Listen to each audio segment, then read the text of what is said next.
নমস্কাৰ শ্ৰদ্ধাৰ ছাৰবাইদেউসকল বিদ্যালয় শিক্ষাৰ সৈতে সম্পৰ্ক থকা আপোনালোকৰ অসমীয়া ইউটিউব চেনেল ইনফৰ্ম হাবৰ আন এটি ভিডিঅ'লৈ স্বাগতম জনাইছোঁ। আশা কৰিছোঁ আপোনালোক ভালে আছে। ছাৰবাইদেউসকল প্ৰতিদিনাখনে আপোনাৰ বিদ্যালয়ত উপস্থিত থকা ছাত্ৰ ছাত্ৰীসকলক আহাৰ পৰিৱেশন কৰাৰ ব্যৱস্থা গ্ৰহণ কৰি আহিছে। PM পোষণৰ অধীনত অৰ্থাৎ প্ৰধানমন্ত্ৰী পোষণ শক্তি নিৰ্মাণ অভিযান আঁচনিৰ অধীনত প্ৰতিদিনাখনে উপস্থিত থকা ছাত্ৰ ছাত্ৰীসকলক এই আহাৰ পৰিৱেশন কৰাৰ ব্যৱস্থা গ্ৰহণ কৰা হয়, যাৰ নাম পূৰ্বতে মধ্যাহ্ন ভোজন বা MDM বুলি জনা হৈছিল। ছাৰবাইদেউসকল এইখিনিতে উল্লেখ কৰিব খুজিম, আপোনালোক সকলোৱে বিভাগীয় কৰ্তৃপক্ষৰ যি নিৰ্দেশনা সেই নিৰ্দেশনাবিলাক পালন কৰাত অভ্যস্ত হৈ পৰিছে আৰু বহু ব্যস্ততাৰ মাজত আপোনালোকে কৰ্মজীৱন অতিবাহিত কৰিছে আৰু কেতিয়াবা হয়তো সদায় চলি থকা এনেকুৱা এটা কাৰ্যৰ বিষয়ে আমি কেতিয়াবা গুৰুত্বপূৰ্ণ কিছুমান কথা পাহৰি পেলাব পাৰোঁ। এইটো কোনো ডাঙৰ কথা নহয়। সেই উদ্দেশ্য আগত ৰাখি আজিৰ এই ভিডিঅ'টি উপস্থাপন কৰিবলৈ লৈছোঁ আলোচ্য শিতান PM পোষণ।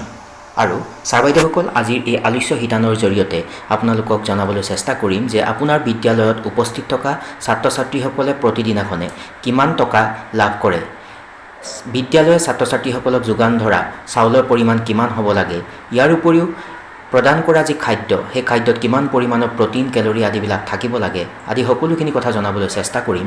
অনুৰোধ কৰিম ভিডিঅ'টি সম্পূৰ্ণখিনি অংশ চাব আৰু যদি ভাল পায় আগলৈকে শ্বেয়াৰ কৰিব। ছাৰবাইদেউসকল PM পোষণৰ সম্পৰ্কত থকা এটি বিশেষ PPTৰ জৰিয়তে আপোনালোকক এই সকলোখিনি কথা অৱগত কৰাবলৈ চেষ্টা কৰিম। আহকচোন সময় পলম নকৰি ভিডিঅ'টিৰ পৰৱৰ্তী অংশলৈ আগবাঢ়ি যাওঁ। ছাৰবাইদেউসকল এইটোৱে প্ৰধানমন্ত্ৰী পোষণ শক্তি নিৰ্মাণৰ PPT আৰু এই PPTৰ আলমত আপোনালোকক কথাখিনি অৱগত কৰাবলৈ চেষ্টা কৰিম। যদি এই PPTৰ একেবাৰে ওপৰৰ অংশলৈ যোৱা হয়, এই অংশখিনিত দেখিছে মই অকণমান ডাঙৰকৈ দেখাবলৈ চেষ্টা কৰিম। বাল ভাটিকা আৰু লোৱাৰ প্ৰাইমেৰী বিদ্যালয়ে কিমান পৰিমাণৰ ফুড গ্ৰেইনছ অৰ্থাৎ ফৰ্টিফাইড ৰাইচ ইয়াত উল্লেখ কৰা হৈছে, কাৰণ এটা উচ্চ গুণমান বিশিষ্ট চাউলেৰে ছাত্ৰ ছাত্ৰীসকলক এই আহাৰ পৰিৱেশন কৰাৰ ব্যৱস্থা গ্ৰহণ কৰিছে। আৰু ফৰ্টিফাইড ৰাইচৰ সম্পৰ্কত মই ইতিমধ্যে এটা ভিডিঅ' প্ৰস্তুত কৰি ৰাখিছোঁ আৰু আপোনালোকৰ সুবিধাৰ্থে ডেছক্ৰিপশ্যন বক্সত তাৰ লিংক দিয়া আছে, আপোনালোকে সেই লিংকত গৈ এই ভিডিঅ'টো চাব পাৰিব। অৰ্থাৎ ফুড গ্ৰেইনছ কিমান পৰিমাণৰ পায় বাল ভাটিকা আৰু লোৱাৰ প্ৰাইমেৰী বিদ্যালয়বিলাকে আৰু মেটেৰিয়েল কষ্ট কিমান পায় সেই সম্পৰ্কে প্ৰথমে ক'বলৈ চেষ্টা কৰিম যে ফুড গ্ৰেইনছ অৰ্থাৎ চাউল প্ৰতিদিনাখনে 100 গ্ৰাম চাউল প্ৰভাইড কৰিব লগা হয় নিম্ন প্ৰাথমিক বিদ্যালয়ৰ কাৰণে আৰু মেটেৰিয়েল কষ্ট থাকে 5.45 অৰ্থাৎ 5 টকা 45 পইচা প্ৰতিদিনাখনে বা LP বা নিম্ন প্ৰাথমিক বিদ্যালয়ৰ ছাত্ৰ ছাত্ৰীসকলে প্ৰতিদিনে লাভ কৰে। তাৰ পাছত যদি এই অংশলৈ যোৱা হয়, অকণমান ডাঙৰকৈ দেখাবলৈ চেষ্টা কৰিছোঁ, NCLP অৰ্থাৎ নেশ্যনেল চাইল্ড লেবাৰ প্ৰজেক্ট আৰু আপাৰ প্ৰাইমেৰী অৰ্থাৎ উচ্চ প্ৰাথমিক বিদ্যালয়ৰ ছাত্ৰ ছাত্ৰীসকলে প্ৰতিদিনাখনে 150 গ্ৰাম চাউল লাভ কৰে আৰু প্ৰতিদিনাখনে যি কুকিং কষ্ট সেই কুকিং কষ্টৰ টকাৰ পৰিমাণ হৈছে 8.117 টকা। তাৰ পাছত আমি পিছলৈ যদি চোৱা হয়, এই অংশখিনিত উল্লেখ কৰা হৈছে যে প্ৰতিদিনাখনে বিদ্যালয়ত অধ্যয়নৰত ছাত্ৰ ছাত্ৰীসকলে কিমান পৰিমাণৰ প্ৰটিন, কিমান পৰিমাণৰ কেলৰি আদি লাভ কৰিব বা কিমান পৰিমাণৰ শাক পাচলি থাকিব লাগে, অইল থাকিব লাগে, ফেটছ থাকিব লাগে, সল্ট কিমান পৰিমাণৰ থাকিব লাগে, সেই সকলোখিনি কথা ইয়াত উল্লেখ কৰা হৈ আছে। মই অকণমান ডাঙৰকৈ আপোনাক দেখাবলৈ চেষ্টা কৰিম যে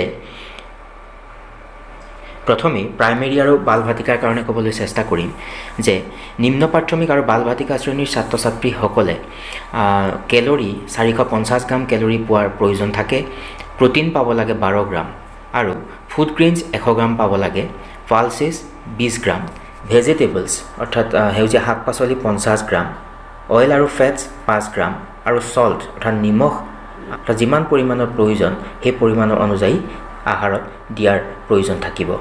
তাৰ পাছতে যদি অকণমান ডাঙৰকৈ দেখাবলৈ চেষ্টা কৰিছোঁ, আপাৰ প্ৰাইমেৰী আৰু NCLP বিদ্যালয়ৰ ছাত্ৰ ছাত্ৰীসকলে কিমান পৰিমাণৰ এই সকলোখিনি পাব লাগিব সেই সম্পৰ্কে ইয়াত উল্লেখ কৰা হৈছে। যদি আমি চাবলৈ যাওঁ, উচ্চ প্ৰাথমিক বিদ্যালয়ৰ ছাত্ৰ ছাত্ৰীসকলে কেলৰি 700 গ্ৰাম পাব লাগে, প্ৰটিন পাব লাগে 20 গ্ৰাম। তাৰ পাছতে আপোনাৰ চাউল প্ৰতিদিনাখনে দিব লাগিব 150 গ্ৰাম, তাৰপিছত পালচেছ 30 গ্ৰাম, ভেজিটেবলছ 75 গ্ৰাম, অইল আৰু ফেটছ 7.5 গ্ৰাম আৰু নিমখ পৰিমাণ অনুযায়ী দিয়াৰ কথাটো ইয়াত উল্লেখ কৰিছে। তাৰ পাছত এইখিনিতে এটা কথা উল্লেখ কৰিব লাগিব, ওপৰত দিয়া চাৰ্টখনৰ উপৰিও প্ৰতিদিনাখনে বিদ্যালয়ে এটা দিনত ছাত্ৰ ছাত্ৰীসকলক অৰ্থাৎ বুধবাৰে এটা কণী দিয়াৰ ব্যৱস্থা গ্ৰহণ কৰিব লাগিব। আৰু যদি যিবিলাক বিদ্যালয় ভেজিটেৰিয়ান ষ্টুডেণ্ট আছে, সেই ভেজিটেৰিয়ান ষ্টুডেণ্টৰ কাৰণে চয়া বা পনীৰ দিয়াৰ ব্যৱস্থাও গ্ৰহণ কৰিব পাৰে বিদ্যালয় কৰ্তৃপক্ষই। কিন্তু ইতিমধ্যে আপোনালোকে জানে যে বাগান যিবিলাক পৰিচালিত বিদ্যালয়, সেই বিদ্যালয়বিলাকত সপ্তাহত 3টাকৈ কণী দিয়াৰ ব্যৱস্থা গ্ৰহণ কৰিছে। এই কথাখিনি কেৱল মাত্ৰ চৰকাৰী খণ্ডৰ বিদ্যালয়ৰ ক্ষেত্ৰতহে প্ৰযোজ্য হ'ব। এইখিনিতে উল্লেখ কৰিব খুজিম, আমাৰ যি PM পোষণৰ অধীনত আমাৰ ৰান্ধনী বাইদেউসকলে বিদ্যালয়ত কাৰ্যনিৰ্বাহ কৰি আছে, তেওঁলোকে প্ৰতি মাহে 1500 টকা দৰমহা লাভ কৰিবলৈ সক্ষম হয়। কাৰণ এটা অতি জনাৰ প্ৰয়োজন থাকিব, যিসকল ৰান্ধনী বাইদেৱে অশেষ কষ্ট কৰি আহাৰ পৰিৱেশন কৰোৱাৰ কাৰণে নিজকে আত্মনিয়োগ কৰি ৰাখিছে, তেওঁলোকে 1500 টকাৰ পৰা 1000 টকা কেন্দ্ৰীয় চৰকাৰৰ পৰা অনুদান লাভ কৰে আৰু 500 টকা আমাৰ ৰাজ্যিক যি আমাৰ চৰকাৰ, আমাৰ ষ্টেট গভৰ্ণমেণ্টৰ পৰা সেই 500 টকা লাভ কৰে।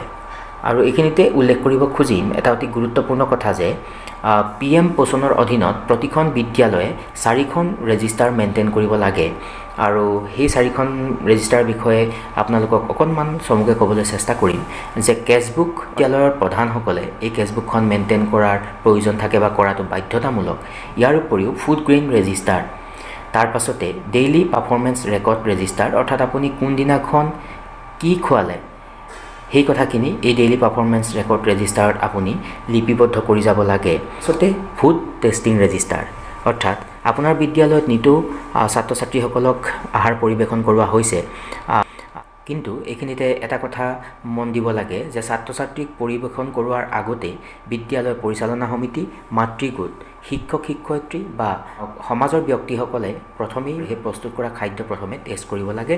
আৰু তেওঁলোকে টেষ্ট কৰাৰ পাছত এই ফুড টেষ্টিং ৰেজিষ্টাৰত তেওঁলোকৰ নাম লিপিবদ্ধ কৰাব লাগে।